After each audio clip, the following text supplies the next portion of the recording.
सबसे पहले इंसान है हजरत आदम। हजरत आदम सबसे पहले इंसान।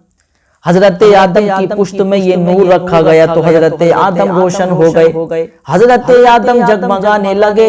हजरत आदम नूर से मुनव्वर हो गए। हजरत आदम रोशन हो गए, मुनव्वर हो गए।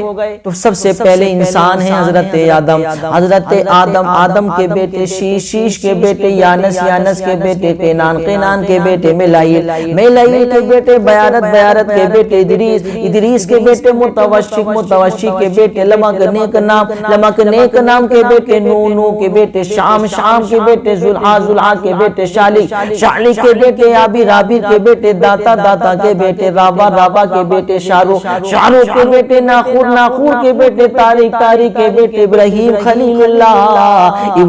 खलीलुल्लाह के बेटे इस्माइल ज़बीहुल्लाह। मुस्तफा करीम का शिजरा है। हजरत आदम के बेटे शीश के बेटे यानस के बेटे केनान के बेटे मिलाइल के बेटे बयारत के बेटे इदरीस के बेटे मुतवशी के बेटे लमक नेक नाम के बेटे नू के बेटे शाम के बेटे जुल्हा के बेटे शाली के बेटे राबी के बेटे दाता के बेटे राबा के बेटे शाहरुख के बेटे नाखूर के बेटे तारिक के बेटे इब्राहिम खलीलुल्लाह के बेटे इस्माइल ज़बीहुल्लाह के बेटे अवाम के बेटे हमल के बेटे साबित के बेटे सलमान के बेटे अलैशा के बेटे अलिया के बेटे ऊद के बेटे अब्बा के बेटे नदनान के बेटे मुईद के बेटे नजार के बेटे मुदरी के बेटे अलियास के बेटे मुदरिका के बेटे खजीमा के बेटे केनाना के बेटे मालिक के बेटे फहर के बेटे गालिब के बेटे लुई के बेटे किलाब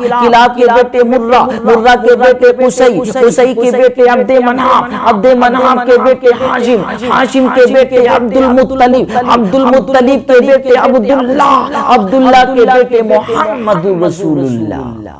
आका करीम अलैहिस्सलातु वस्सलाम इस महीने में तशरीफ लेकर के आए तो हमें खुशी मनाना चाहिए। और मैं तो ये समझता हूँ कि आका करीम अलैहिस्सलातु वस्सलाम की पैदाइश पर खुशी क्यों नहीं मनाएं कि जिसके तशरीफ लाने से दुनिया में नूर ही नूर छा गया, अंधेरा छट गया, नूर छा गया।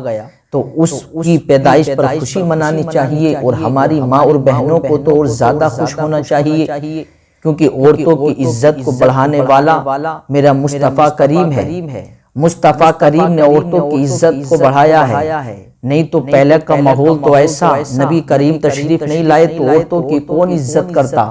औरतों को तो मनहूस समझा जाता। अगर किसी के शोहर का इंतकाल हो जाता तो उस औरत को एक बंद कोठरी में बंद कर दिया जाता और उसके गले में जूतियों का हार डाल के पूरे मोहल्ले में, गली में, गांव में, बस्ती में घुमाया जाता और ये ऐलान किया जाता था कि देखो ये मनहूस औरत है, इसके शोहर का इंतकाल हो गया है। अल्लाहु अकबर। ऐसा माहौल था। और जानवर भी अपने बच्चों से प्यार करते हैं, लेकिन उस वक्त के लोग जानवरों से भी ज्यादा बदतर अपनी बच्चियों को अपने हाथों से जिंदा दरगोर कर दिया करते, अपने हाथों से जिंदा दफन कर दिया करते थे। अल्लाह अकबर। ऐसा माहौल था।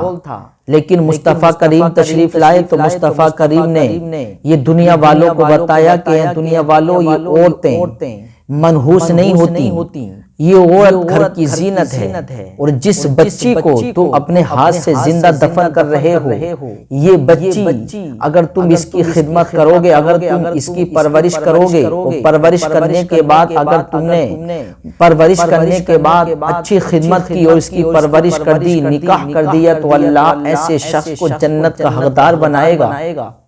तो आका ने बेटियों की इज्जत करने वाले को, औरतों की इज्जत करने वाले को जन्नत की बशारत दी है। तो ये हमारी माँ और बहनों को तो और ज्यादा खुश होना चाहिए। यार, इज्जत को बढ़ाने वाला कौन है जिसने हमारी इज्जतों को बढ़ाया है? तो ये हमारे आका की तशरीफ लाने की बरकतें हैं। अगर आका तशरीफ नहीं लाते तो ये दुनिया क्या होती, दुनिया में क्या होता, अल्लाह ही बेहतर जानता है। लेकिन मुस्तफ़ा करीम के तशरीफ लाने से दुनिया बुक़्क़े नूर बन गई। और मेरे आका करीम अलैहिस्सलातु वस्सलाम का नूर तो सबसे पहले पैदा किया, लेकिन इस नूर को सबसे आखिर में रखा गया। ये नूर सबसे आखिर में आया, इस नूर को सबसे आखिर में भेजा गया। इस नूर को पहले सबसे पहले पैदा किया, लेकिन इस नूर को सबसे आखिर में भेजा गया। ये मेरे मुस्तफ़ा करीम अलैहिस्सलातु वस्सलाम की नूर की बरकत है। और मेरे आका खुद इरशाद फरमाते हैं कि मैं पाक पुश्तों में मुंतकिल होता रहा, यानी जिसकी पुश्त में मैं आता रहा वो पुश्त पाक थी। ऐसा नहीं कि आका करीम अलैहिस्सलातु वस्सलाम को ऐसी पुश्त में रखा गया हो जो ऐसे काम करता हो जिससे अल्लाह नाराज हो। आका ने फरमाया मैं ऐसी पुश्तों में रखा गया, यानी पाक पुश्तों में रखा गया। पाक पुश्तों में मुंतकिल होता मैं दुनिया में तशरीफ लेकर के आ गया। ये मेरे मुस्तफ़ा करीम की शान है। तो